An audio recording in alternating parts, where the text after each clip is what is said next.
Good morning. It seems like it's going to rain this afternoon. I'll turn on the dehumidifier to prevent any headaches. I offer flowers to the altar, recalling that smile from days past.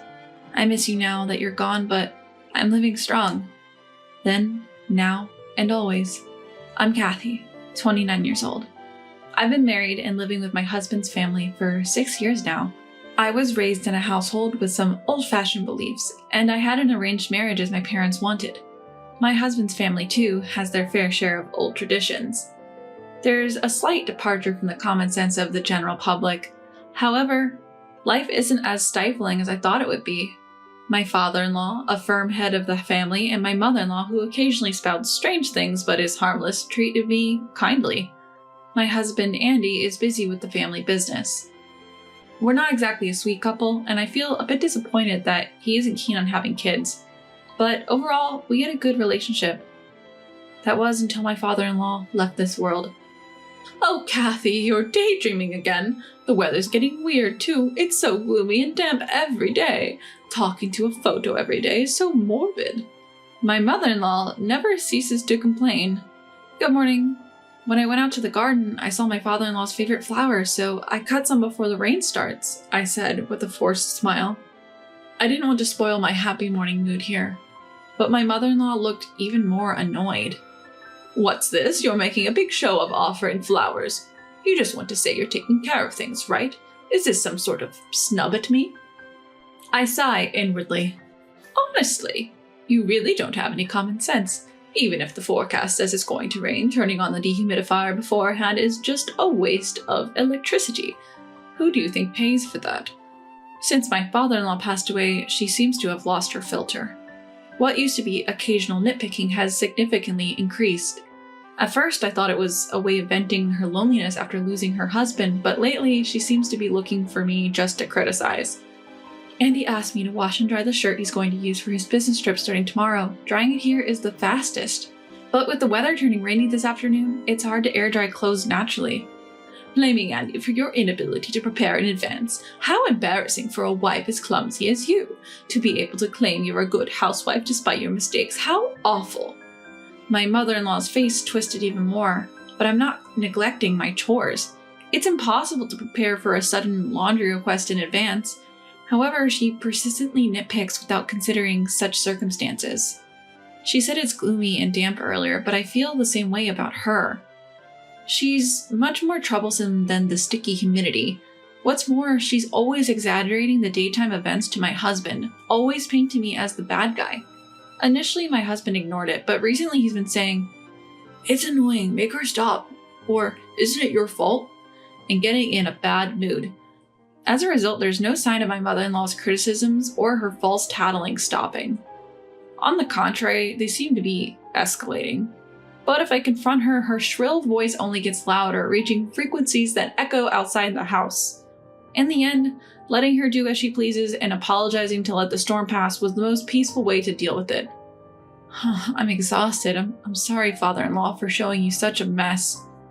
My mother-in-law's face twisted even more, but I'm not neglecting my chores. When my father-in-law collapsed from a stroke, my mother-in-law said, "I don't have the strength for caregiving," and did almost nothing.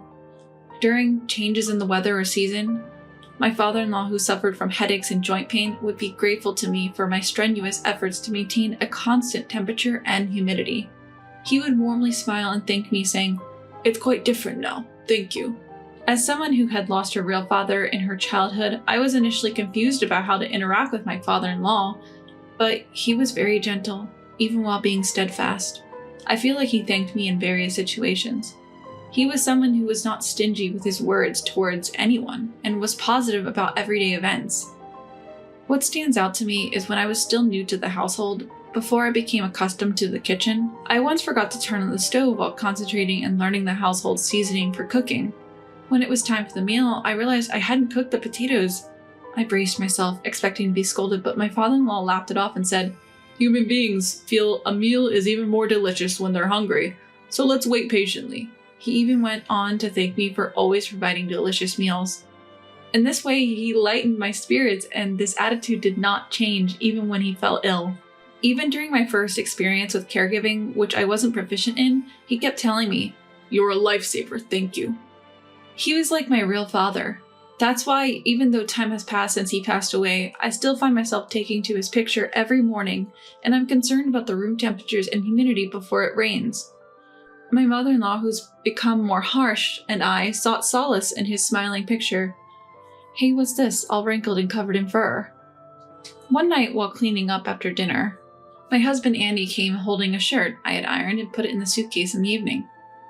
And what about our bedroom? It's a mess, and the stuff for tomorrow's trip is all scattered. What the hell? I told you I'm leaving early tomorrow. Andy has also changed since my father-in-law passed away. He has become harsher. I truly realized that my father-in-law was the pillar of this household. Andy threw the shirt at me with a stern face, and I was surprised. Wait, what? What do you mean the stuff is all scattered? Hold on, From the wide-open window, the rain was pouring in sideways, drenching the curtains. And on the bed, the luggage had spilled out of the suitcase and was scattered about. In a hurry, I closed the window and crashed down to wipe up the poured-in rain. Huh? Brownie? In the corner of the room, there was a community cat, Brownie. Poor thing, you're shaking so much. Come here, I'll dry you off. Despite the disastrous state of the room, I couldn't ignore the drenched cat, so I gently wrapped Brownie in a towel. I know you're not the kind of kitten who would do something like this. Holding Brownie, who was purring lightly, I consoled him. Hey, what are you doing? Then I heard Andy's irritated voice from behind. That's a stray cat, isn't it? Don't use a towel on something like that, and that thing probably made the mess in the room. Get it out of here now. Behind the disgruntled Andy was my mother-in-law. What a mess! The room, the stuff for the trip, everything is all messed up. And what's that dirty thing? Using a fine towel, and that is unbelievable. I'm speechless at your lack of common sense. She's hardly speechless. She's triumphantly blabbing. Prioritizing a cat that broke into the house and caused this mess over the actual disaster. You must be out of your mind. My mother-in-law's voice, louder than ever, made me finally retort. With all due respect, mother-in-law, it wasn't Brownie who made the mess in the room, right? Huh! That can't be. My mother-in-law defended herself, but it didn't make sense no matter how you look at it. Because the shirt that Andy brought was wrinkled and covered in fur, but it wasn't wet. If a soaked cat caused a mess, the shirt and the luggage should be wet too, shouldn't they? Exactly, the stuff on the bed was messy, but not wet at all. Rather, only the shirt was covered in fur. The rest seemed merely scattered. And I had the suitcase closed and placed next to the shelf. It would be impossible for a cat to move it to the bed, unlock it, and mess it up. That's not all.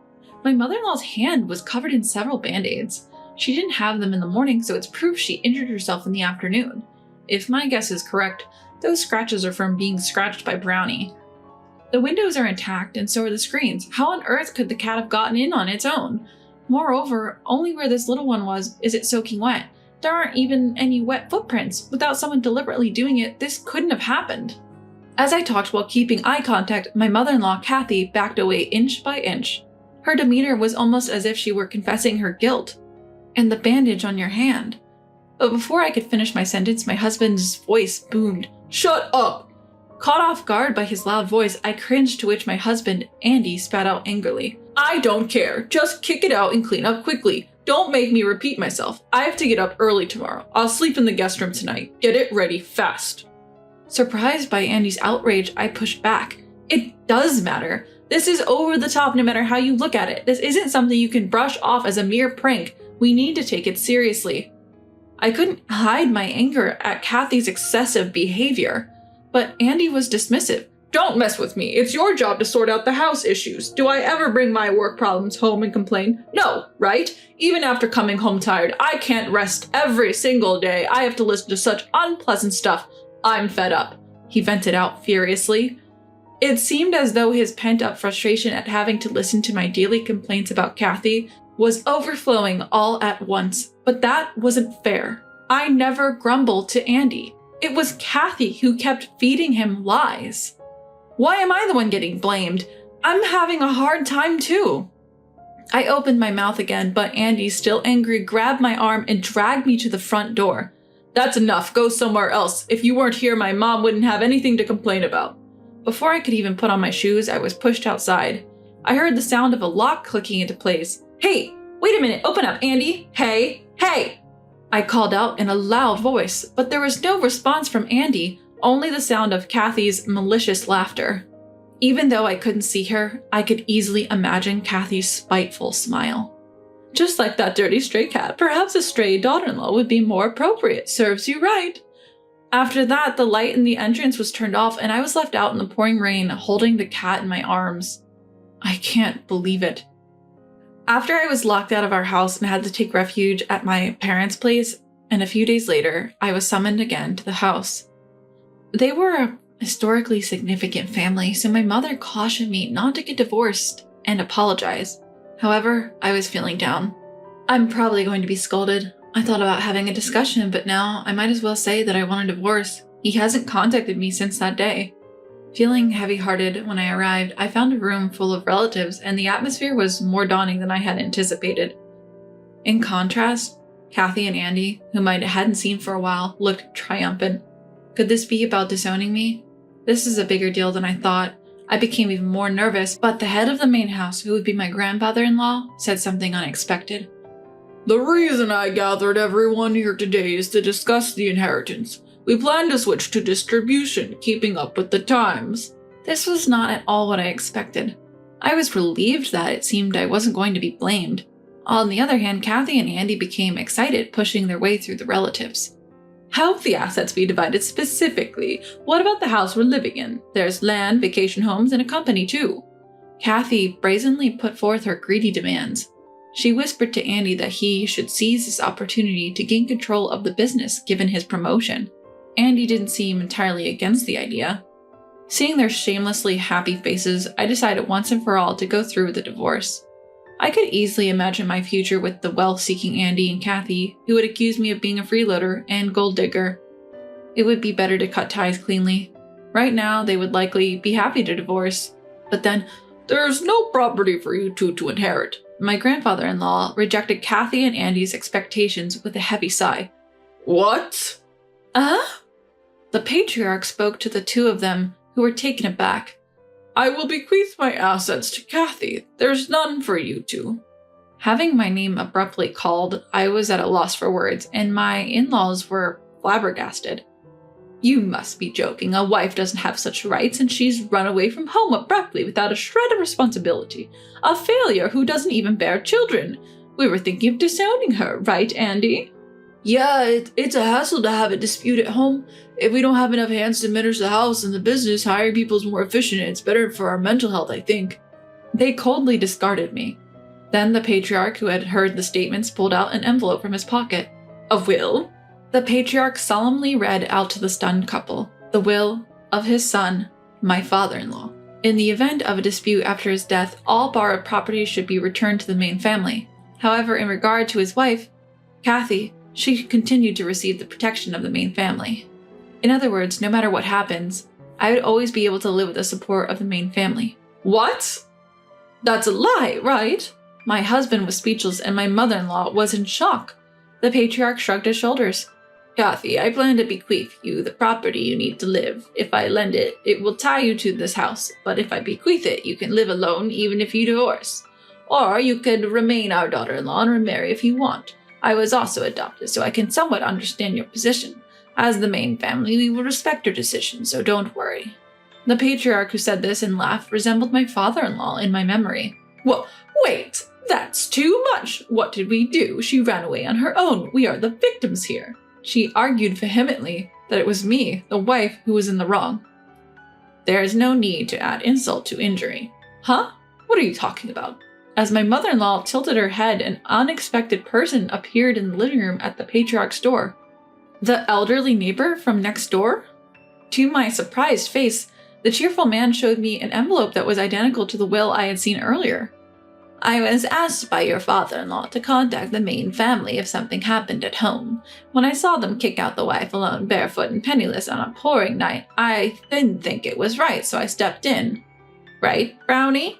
The old man, carrying Brownie in his arms, handed him over to me. Thank you for the shoes and transportation money that time. I couldn't personally thank you, and you went out of your way to consider this. As I thanked him, hugging the warm Brownie, he brushed it off. It's give and take. We help each other when in trouble. He used to say, he was a good man. That you were going through a tough time after he was gone is a well-known fact to the neighbors. You held up well. My eyes grew hot. My father-in-law, till his last, had sown seeds of kindness. Thanks to that, my neighbors were on my side. Even now, do you insist on being the victims? The patriarch asked in a stern voice. My husband and mother-in-law who were watching our exchange with their mouths agape. If you can't respect someone as an outsider, then you should leave, and you don't need to come to the company anymore. The two of you start over somewhere else and become people who understand shame. At the patriarch's roar, my husband and mother-in-law shrank back. Under the cold gaze of the patriarch and the gathered relatives, my husband and mother-in-law looked like they were sitting on a bed of nails. Afterwards, under the supervision of the main family, my mother-in-law and husband left the house. My husband struggled to find a new job, and they seemed to have started working part-time together. As for me, I divorced, but chose to stay at home. With the patriarch's permission, I am now taking care of my father-in-law's memorial monument. The main family also shows consideration, telling me to consult them if there are changes such as remarriage. We've received some peaches in season from next door. Let's eat them together, as it's their first harvest year. Here, a little share for you too, Brownie. I think I will cherish these peaceful days surrounded by my father-in-law's portrait and the smiles of my neighbors.